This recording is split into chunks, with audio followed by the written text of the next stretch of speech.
Minsan, sadyang mahirap talaga ang buhay. At sinusubukan nating gawin ang ating makakaya upang makaahon at makayanan ng mga pagsubok. Ngunit tila iniinis tayo ng pagkakataon dahil salungat sa ating mga plano kung anong mga nangyayari sa kasalukuyan. Paano ko babayaran yan? Baka niloloko mo lang ako. Susurpot ka. Ang tingnan ko yung pagkain.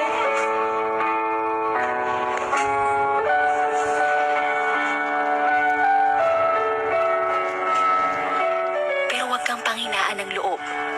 Hindi man naging maganda ang pakikitungo nila sa'yo, gawin mo pa rin kung ano ang tama. Piliin mo kung anong mas makabubuti para sa'yo at sa iyong kapwa. At totoong may kakaibang ligaya kang mararamdaman sa tuwing ika'y gagawa ng mabuti. At hindi lang sa atin, kundi maging sa mga nakakita, ay bubuti rin ang araw.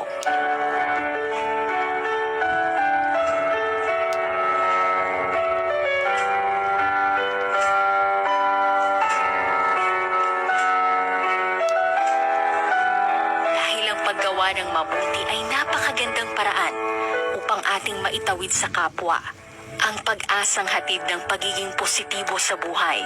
Gaya ng sinasabi sa Biblia, na kapag tumulong tayo sa nangangailangan, para na tayong nagpautang sa Panginoon. At tiyak na babayaran niya tayo sa ating kabutihan.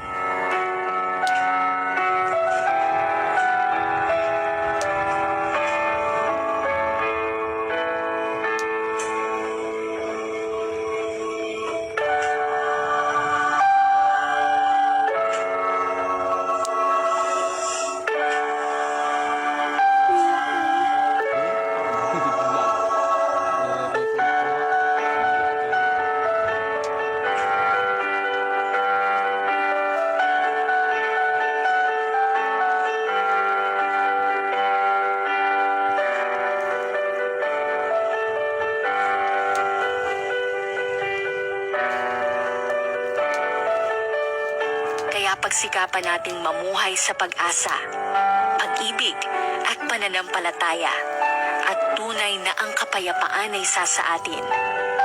Muli ako si DJ Leslie. Salamat at magandang araw sa lahat.